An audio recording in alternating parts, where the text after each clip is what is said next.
I'm not sure my earliest memory of Vince Dooley, but he's he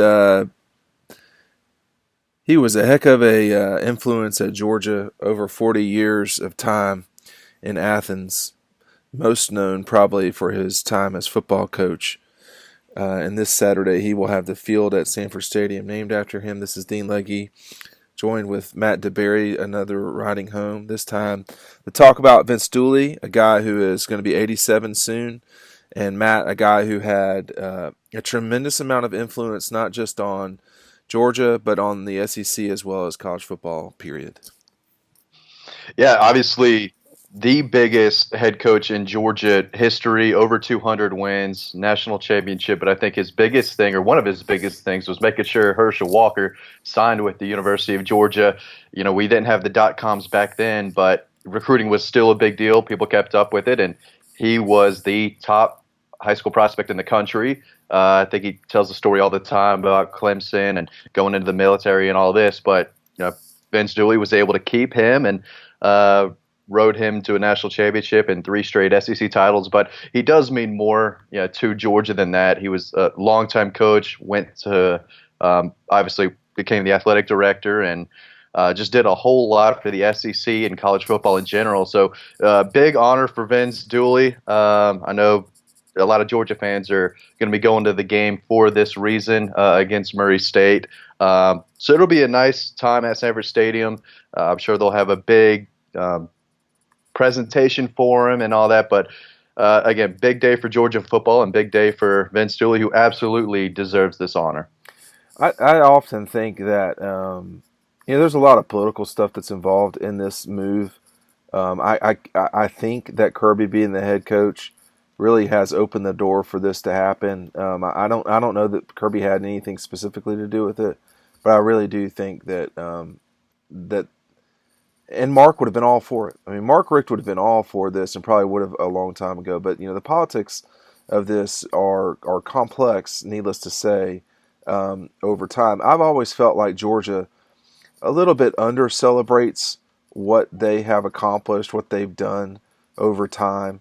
And I think this is great for Vince. I'll say this: I do think the number one thing that Vince did had nothing to do with being on a football field.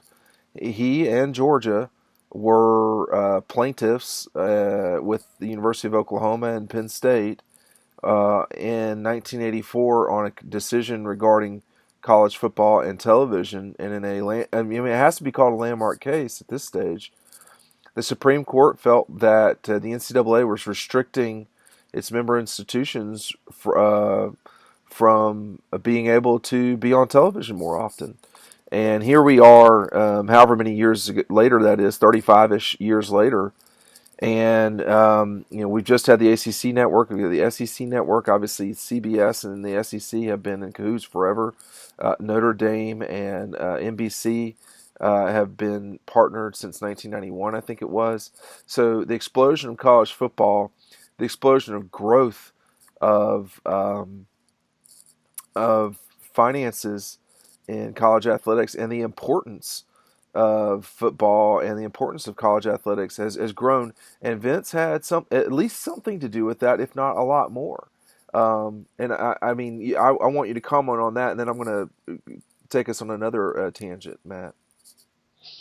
Yeah, again, he did so much. You probably remember more than I did. Maybe the things he did as the athletic director at Georgia. But again, you talk about landmark case, getting eyes, more eyeballs on college football with the rights and everything, and that's kind of taking college football to what it is now. And I mean, you make a story about the college football ratings, who's watching what, how many millions of viewers are watching each game. You do that each week, and you wouldn't have been able to do that if it weren't for Vince Dooley and Right. those guys who helped make college football what it is today. But I hate to talk about him like he's dying, because I feel like he is in fairly good shape for his age. But I mean, have you met Vince? I mean, do you have any special memories of him?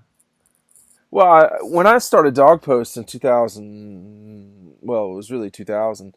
I didn't really know Vince, but and he was really on the way out at the time, and he for such a long time, could feel the temperature politically of what was going on at Georgia. And then eventually what happened was Michael Adams and I guess some of the Board of Regents at the time just didn't, they thought it was time for a change in athletic director. That was a mistake. And it seems pretty clear now. I mean, my biggest, my biggest personal recollection and dealings with Vince Dooley came in 2000. I was actually a grad student at Georgia, and he came and talked with our sports management class. Now, I did not get a degree in sport management, but I was in that class in graduate school. And he's still, to this day, I think, might be the most organized person I've ever seen speak. He brought, Matt, and this is no lie, I think the stack of folders that he brought with him were probably 3 feet tall. It was crazy. And Dr. Adams came and spoke to our class as well.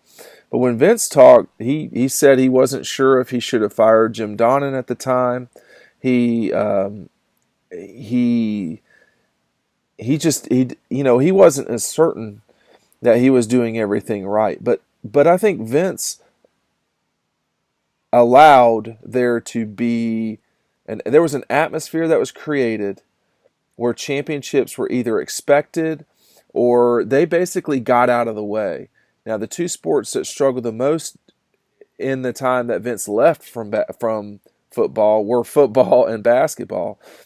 But by the time, they dismissed Ray Goff and so forth and moved on, they did finally get it right with Mark Richt. But a few weeks after Vince spoke with us, Michael Adams talked with us, and he said,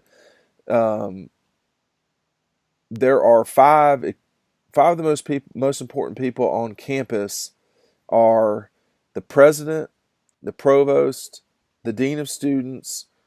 I think he said admissions, and then he said, and the athletic director, and he said not necessarily in those orders. So Michael Adams understood correctly that he was not always the most visible person, and that eventually relationship is what ended Vince's time at Georgia. I think he should have kept going. The athletic department was not the same after he left. It fell, I would say, steadily backwards when it was not under his leadership. He was a hell of an administrator. He was much better at that than he was anything else. You talk about legacy hires, people that he brought to Georgia, Mark Richt, Claude Felton. People, now he doesn't get all the credit for these next few people, but Liz Murphy, Jack Bowerly, Suzanne Yocklin, those coaches were hired by other people, but as I understand it, but they came in during Vince's watch, and he had a rocky relationship with some of them at time. Andy Landers, I didn't even mention Andy, but sports at Georgia, it was not abnormal, Matt, for them to win a national championship in multiple sports in a year. I remember in 1999, they won 4 national championships in 16 or 18 varsity sports. I mean, that's some serious winning. And Vince created the atmosphere for that. He deserves this. I'm not a giant fan of naming things necessarily, but it's time. It's right. Vince has done a lot, and 40 years of giving time at a place. He deserves this. It's not that he deserves it, he's earned it. Yeah, I think the one thing that people remember the most about him is not him as a football coach or athletic director. I mean, he was obviously a great person, but he was a leader, and he led the football team for a long time. He led the athletic department for a long time. He did a lot of good things. So we talk all the time about different sports. At the University of Georgia, you got men's tennis, women's tennis, men's golf, equestrian, gymnastics, swimming, and diving. Georgia does all of these sports so well that people don't realize, but I mean, it is a winning athletics at the University of Georgia, and he is a big reason for that. You compare Georgia to Auburn or Alabama in sports, they're not even close. Right. They're not even close. Right. Right. So again, big honor for Vince. I only met him once. He came into my Chick-fil-A over at Kennesaw. He was the face of Kennesaw State program for a Yeah. long, well, not a long time, but in the very beginning there. And he would always make appearances over there and try to build the program from its beginning. And he definitely made an impact there. And the guy who came to our Chick-fil-A a good bit, always a good guy. Gave autographs to whoever noticed him or wanted one. Just an all around good guy, and like you said earlier, he's earned this, and it's well deserving.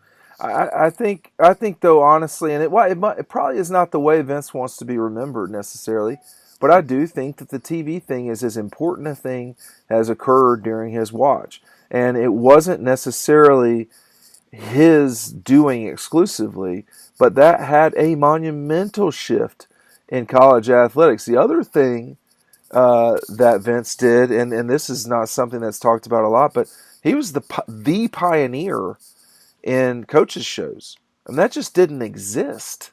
And Georgia was the combination in whatever form or fashion you want to put it, but the combination of Vince, Claude Felton, Lawrence Smith, and Dan McGill was a marketing juggernaut, the likes of which the other schools just did not have.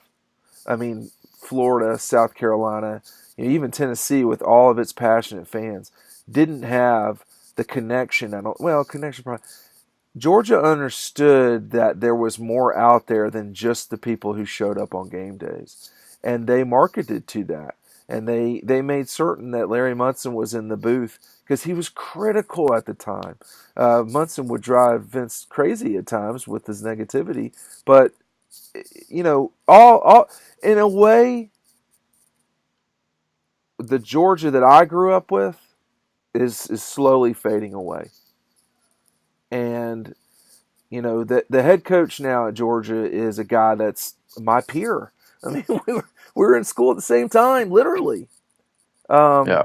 And the guy, sugar falling from the sky, and all the memories that Vince, Lauren, and that everyone brought to Georgia fans over time, it's slowly going away. It's much more polished now than it ever thought about being, and I think Vince might like that. If you asked him for sure what he thinks about it, he would probably say he does. I mean, Matt, he really was one of the last guys that wore ties to coach with, and he was to say it was a throwback goes without saying, but he was influential in ways that the conference is better for, that college football is better for, and certainly that the university itself is better for. His family is gregarious and explosive and fun,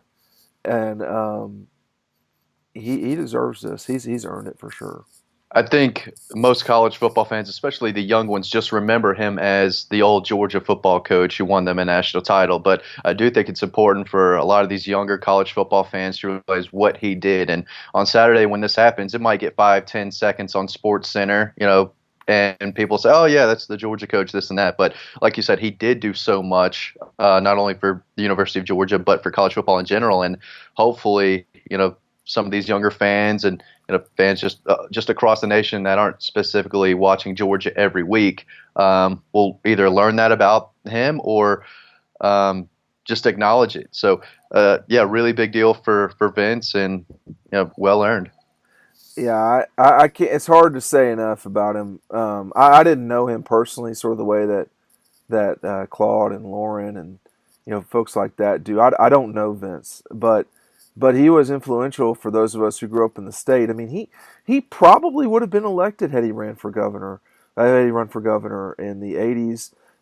He probably would have been elected senator. Probably more likely with governor. I'm not sure, but he was influential in ways that I'm sure he didn't even think he was doing at the time. But anyone who wins the national championship is a big deal in college football, no doubt.